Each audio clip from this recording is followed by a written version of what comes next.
हो या मंडल के पदाधिकारी हो या मोर्चों के पदाधिकारी हो या शक्ति केंद्र के संयोजक हो या मेरी बूथों के अध्यक्ष हो, ऐसे सभी मेरे कार्यकर्ता भाई और बहनों, सबसे पहले तो मैं आप सभी को नमन करता हूं, वंदन करता हूं, आपका अभिनंदन करता हूं।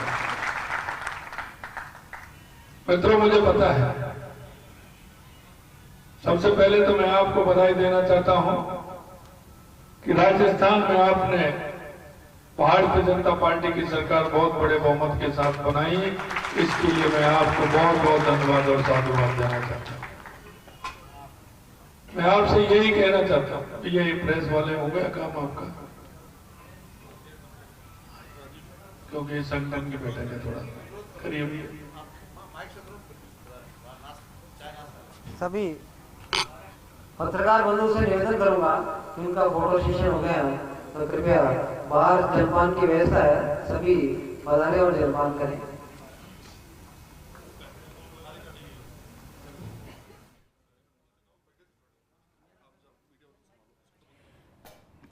तो देखिए, मुख्यमंत्री का संबोधन अब से थोड़ी देर में शुरू होने वाला है और सबसे पहले, हालांकि जब शुरुआत अपने संबोधन की वो कर रहे थे तो मोर्चों के अध्यक्षों को उन्होंने धन्यवाद सबसे पहले कहा।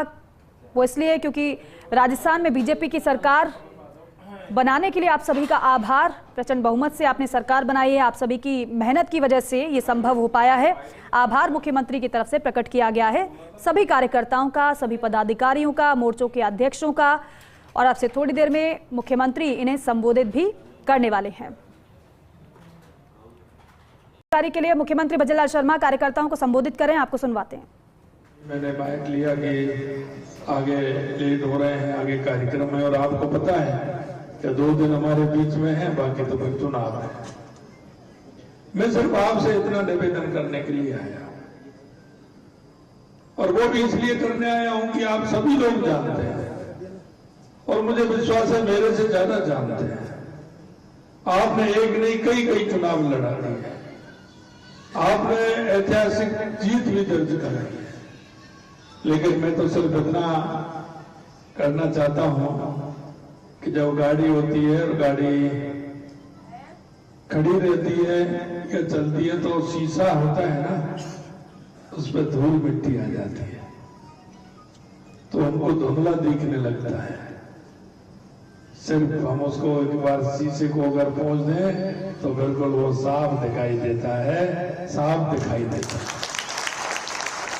मैं आपसे इतना आग्रह करने के लिए आया हूं मित्रों कि इस देश के अंदर अगर कोई राजनीतिक दल है जो जनता की संवेदनाओं में रहता है, अपनी संस्कृति, अपने विचार में रहता है, जो लोग सोचते हैं जैसा आप करते हैं, अगर वो कोई राजनीतिक दल देश के अंदर है तो वो भारतीय जनता पार्टी। और हम सभी सौभाग्यशाली हैं कि भारतीय जनता पार्टी के अंदर काम कर रहे हैं, क्योंकि हम सहमत हैं हमारे विचार से, क्योंकि भारतीय जनता पार्टी अपनी संस्कृति, अपने विचार के लिए काम करती है, अंत्योदय के लिए काम करती है। हमारे जो अंतिम पंक्ति में व्यक्ति खड़ा है हम उसके लिए काम करते हैं। मैं आपसे यही कहना चाहता हूं, जैसे कि एक बालक होता है, पढ़ाई करता है,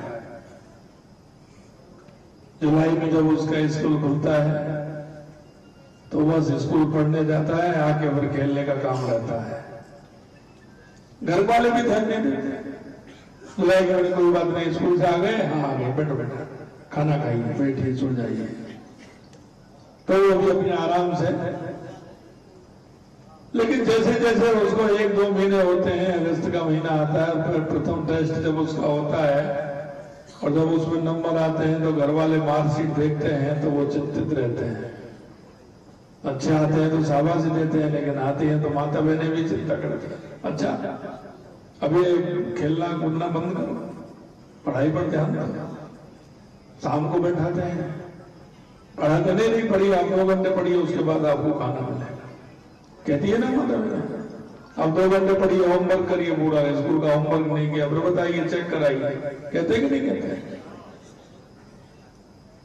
फिर कहते हैं तो 1-3 महीने में निकलते हैं, दूसरा तीसरा टेस्ट होता है, तो अच्छा इस विषय में कम नंबर आए, अच्छा क्या करना है, ट्यूशन लगवा जाता है।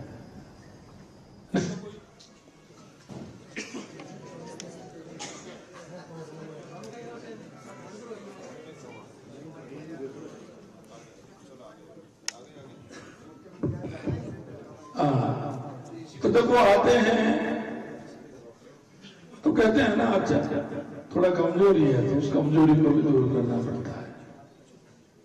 मित्रों, मैं आपसे यही कहना चाहता हूं, जब पेपर आते हैं तो उस बच्चे की स्थिति देखिए। पहले तो माता जी, पिताजी, भाई बहन जगाते थे, लेकिन अब वो क्या कहता है, जैसे ही पेपर आते हैं, माता जी मेरे को जगा देना है, इतने बजे मुझे पढ़ाई करनी है, इतने बजे मुझे ट्यूशन जाना है। और जब आप जगाने जाते हैं तो आपको वो जगा हुआ मिलता है, उसको चिंता ये होती है कहीं मैं सोता नहीं रह जाए, लेकिन उसकी चिंता उसको जगा देती है, वो जगता रहता है, पढ़ाई करता रहता है। मित्रों, मैं यही कहना चाहता हूं, हम सभी राजनीतिक कार्यकर्ताओं के जब ये चुनाव आता है तो ये हमारी भी परीक्षा है, हमारी परीक्षा। हम कोई भी दायित्व देते हैं, चाहे जनप्रतिनिधि के रूप में देते हैं, या किसी पदाधिकारी के रूप में देते हैं, और उस पदाधिकारी की श्रेणी है, जनप्रतिनिधि की श्रेणी है।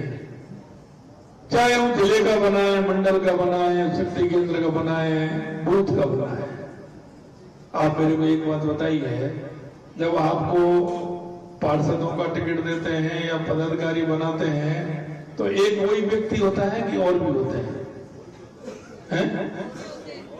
जब बनाते हैं तो वही होता है क्या और भी होते हैं? 1, 2, 4, 6 होते हैं क्या लाइन में? सुना नहीं मैंने, होते हैं क्या? होते हैं। तो लेकिन दायित्व मिलता है तो कोई सोच समझ करके मिलता है। जब होते हैं 4-6 लोग हैं, 5 हैं, 4 हैं, तो उनमें से एक कोई मिलता है ना दायित्व। तो अब टिकट मांगते हैं तो उसमें एक कोई मिलता है ना, 8 भी होते हैं, 7 भी होते हैं। तो इसका मतलब वो अयोग्य जो देखो नहीं दिया हमने, ऐसा तो नहीं है। लेकिन इतना है कि जिस पर पार्टी ने विश्वास किया है, चाहे जनप्रतिनिधि के रूप में किया है, चाहे पदाधिकारी के रूप में किया है, तो उसका दायित्व होता है कि नहीं होता है? कि जिस काम के लिए बना है उस काम को उसको करना चाहिए कि नहीं करना चाहिए? करना चाहिए कि नहीं करना चाहिए? करना चाहिए। तो मैं आपको वही ध्यान दिलाने के लिए आया। मित्रों, मैं आपसे यही कहना चाहता हूं कि हमको जो दायित्व मिला है उस दायित्व को हम निर्वहन कर रहे हैं या नहीं कर रहे हैं। हम भाजपा के अंदर हैं, लेकिन भाजपा का काम कितना कर रहे हैं, हम समय कितना निकाल रहे हैं। आप आंदोलन करिए, हमने कितने लोगों से संपर्क किया है। हमारा जो काम है, मंडल अध्यक्ष का कितना काम है कि मंडल अध्यक्ष को उन सबको बातचीत करनी चाहिए। मंडल के पदाधिकारी ऐसे नहीं होते हैं, फिर तो पदाधिकारी बना ही क्यों? एक मंडल अध्यक्ष ही होता है। पदाधिकारी इसलिए बनाते हैं कि उनके सहयोग में काम करें, काम में हिस्सा लें, बांटे। उन पदाधिकारियों को भी कोई ना कोई शक्ति केंद्र मिला होगा।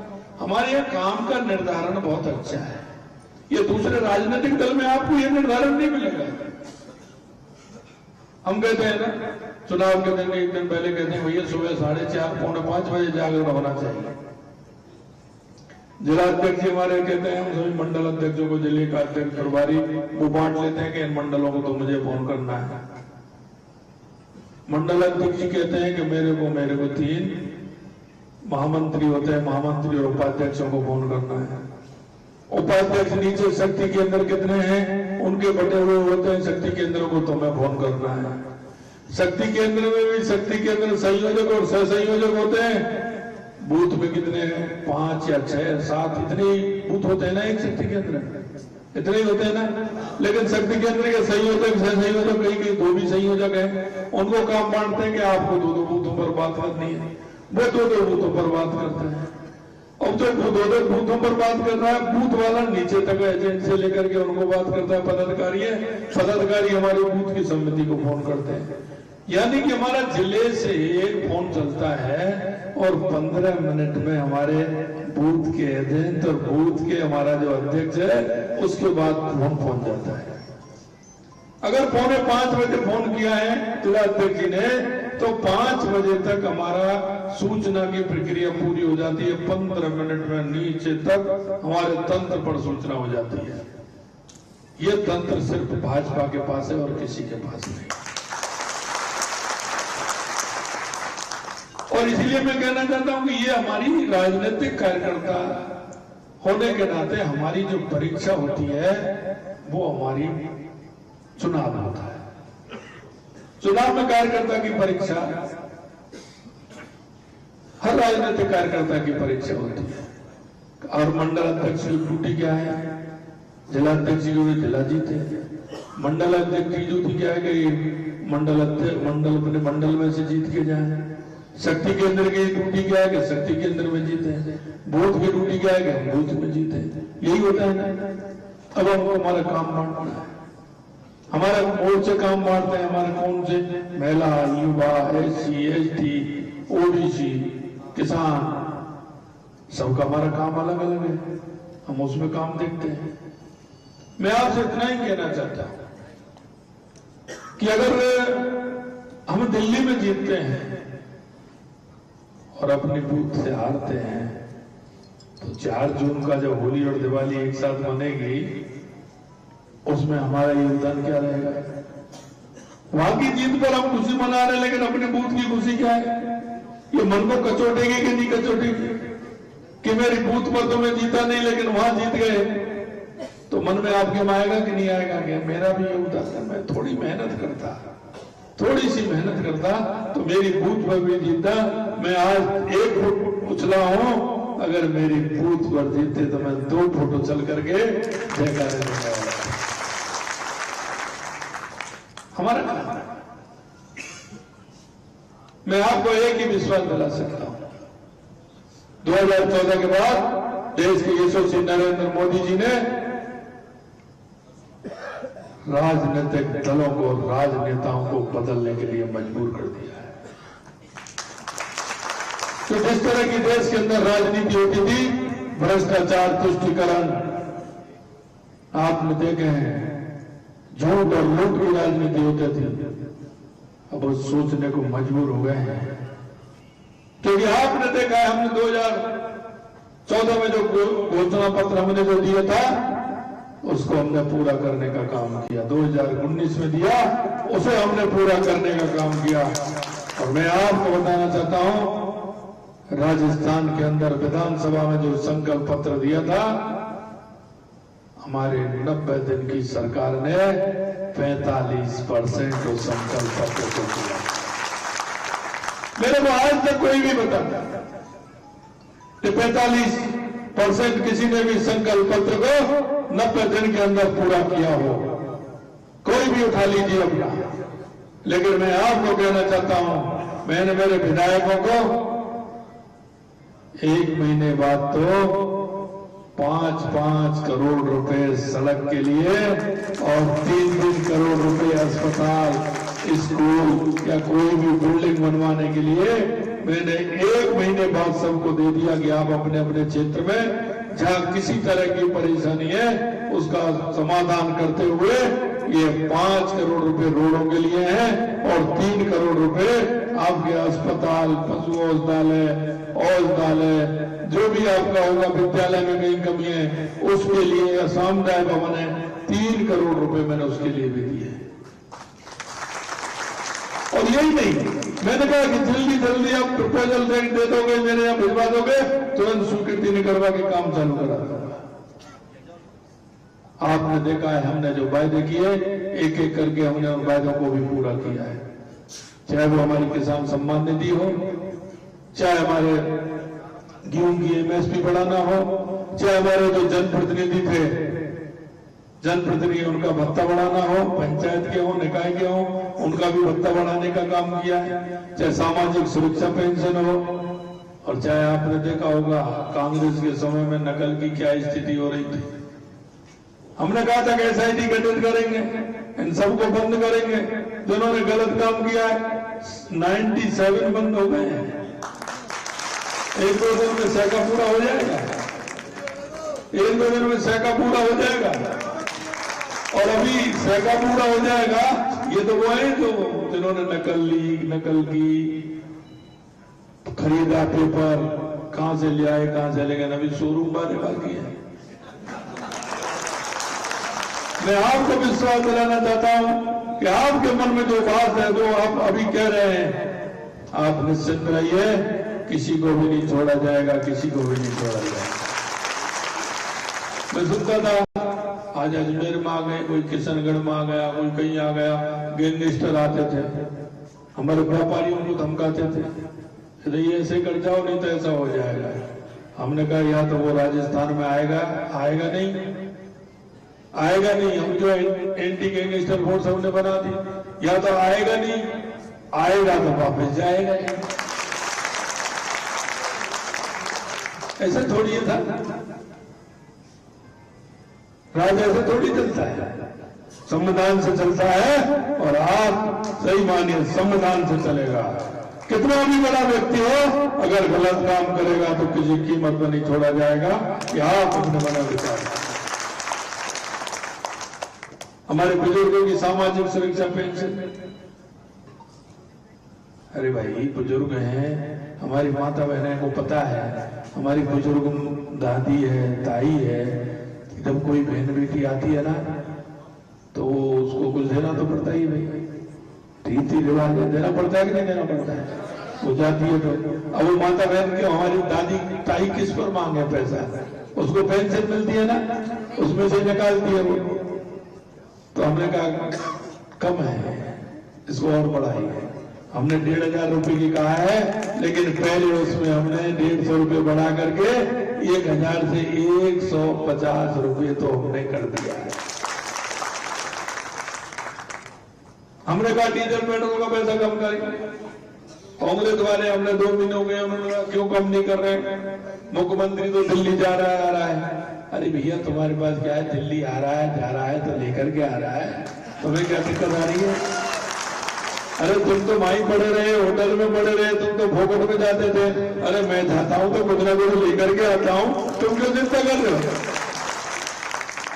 अरे तुमने 40 साल से काम नहीं हुआ, ERCP को तुमने अटकाए रखा, भटकाए रखा।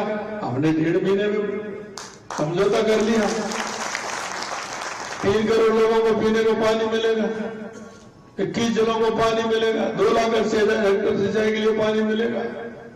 ये कांग्रेस के नेता थे, वो इसी बात को जीत जाते थे हमेशा कि मैं यमुना का पानी ला रहा हूं। अरे भैया पानी कभी एक लोटा भर के भी नहीं लाया तो गाड़ी में रख करके लगा रहे हैं पानी लेकर के आएंगे। 40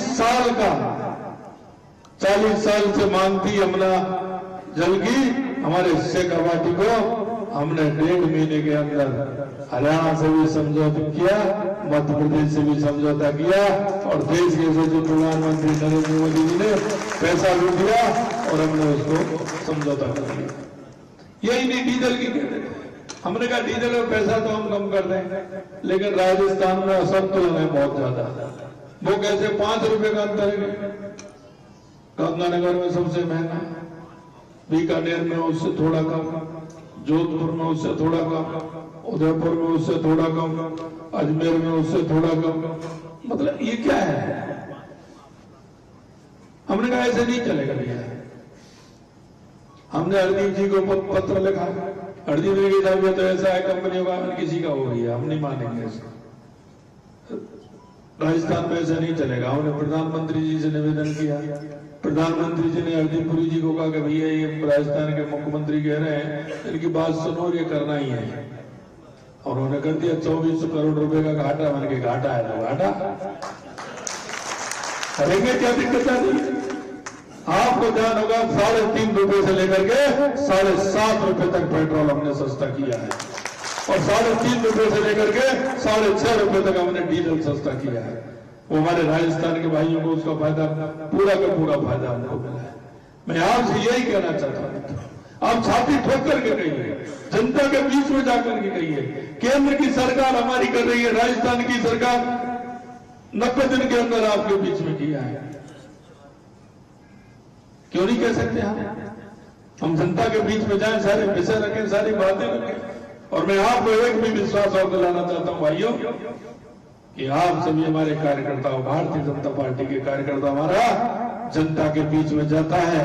अगर कोई भी वायदा करके आता है, कोई भी सार्वजनिक काम हो, किसी तरह का काम हो, अगर आप जनता के बीच में जाते हैं, चाहे मेरा पदाधिकारी हो या मेरे जनप्रतिनिधि हो, आप विश्वास करना, जो आप काम की कहोगे आपकी सरकार उसको पूरा करेगी। मेरे उस कार्यकर्ता का सम्मान करना चाहिए, लोगों को लगना चाहिए कि ये भाजपा का कार्यकर्ता है, मेरा बूथ का कार्यकर्ता हो, शक्ति केंद्र का संयोजक हो, मेरे मंडल का अध्यक्ष हो। उनको ये लगेगा नहीं भाई साहब ये काम होगा, आप काम ला करके दीजिए, आपको किसी भी तरह से उस काम को पूरा करेंगे, ये मैं आपको विश्वास दिलाना चाहता हूं। मित्रों, अंत में मैं इतना कहना चाहता हूं आपसे, आप निश्चिंत रहिए, आने वाला समय आपका है। राजस्थान में लगातार 20 और 25-30 साल के लिए भारतीय जनता पार्टी रहने वाली है और केंद्र में भी भारतीय जनता पार्टी रहने वाली है।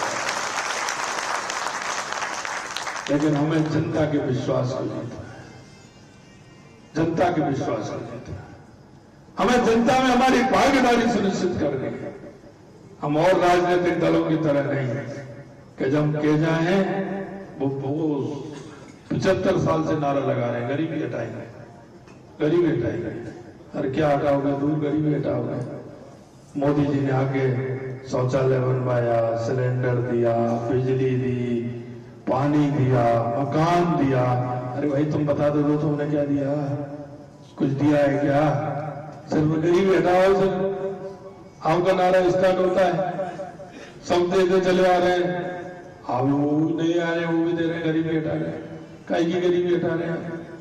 मैं आपसे यही कहना चाहता हूं मेरे भाई और बहनों, हम सबको सजग रहते हुए हमारा हमने लक्ष्य को हासिल करना है और इसमें रहना कि हम जीत रहे हैं, हम जीत रहे हैं, लेकिन हमारी कितनी ज्यादा हो। प्रधानमंत्री जी ने कहा कि 370 हर बूथ पर जोड़ना है।